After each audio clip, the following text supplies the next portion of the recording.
Hello बच्चों, चलिए प्रश्न देखते हैं। संक्षिप्त टिप्पणी लिखिए, मेंडल के नियमों का महत्व। तो आइए जानते हैं हमारे प्रश्न की मुख्य अवधारणा। हमारे प्रश्न की मुख्य अवधारणा है, हमें बताना है मेंडल के द्वारा दिए गए जो नियम हैं उन नियम के महत्व हमें बताने हैं। सबसे पहले तो मेंडल की अगर बात करेंगे तो इनका नाम है पूरा वैज्ञानिक ग्रेगर जॉन मेंडल, और इन्होंने दिए हैं आनुवंशिकी संबंधी। ठीक से लिख लेते हैं। इन्होंने दिए हैं आनुवंशिकी संबंधी, आनुवंशिकी से संबंधित नियम।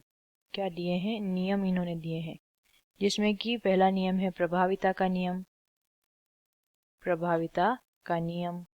दूसरा है पृथक्करण का नियम, पृथक्करण का नियम, और स्वतंत्र अपव्यय का नियम। अब इन नियमों का क्या महत्व है, महत्व भी हमें प्रश्न में पूछा गया है। देखिए, इन नियमों के आधार से, जैसे कि ये नियम आनुवंशिकी वंशागति की अध्ययन के लिए जो है काफी जो है सुविधाजनक सिद्ध हुए, यानी कि इन नियमों की सहायता से आनुवंशिकी और वंशागति को समझना काफी आसान हो चुका था।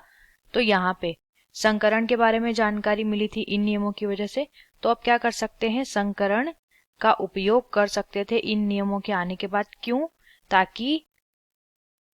ताकि जो लक्षण हमें चाहिए उस लक्षण वाली संतति को हम क्या कर सके, उत्पन्न कर सके संकरण के माध्यम से।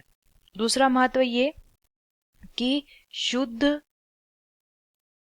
व अशुद्ध, शुद्ध व अशुद्ध जो पौधे थे या जो लक्षण थे उनका चुनाव करना अब क्या हो रहा था, इन नियमों के बाद आसान हो गया। ठीक है। और क्या हुआ, इन नियमों के कारण क्या कर सकते हैं, जो वंशागत रोग होते हैं, जो वंशागत रोग होते हैं उनके उपचार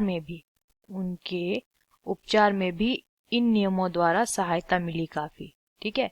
और क्या कर सकते हैं, और संकरण के माध्यम से संतान के भावी गुण,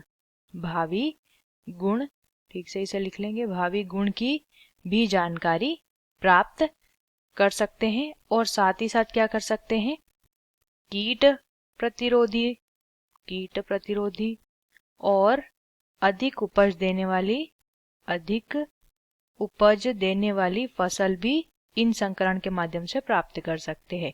तो ये इनके महत्व होते हैं। आशा करते हैं आपको इस प्रश्न का उत्तर समझ आया होगा। धन्यवाद।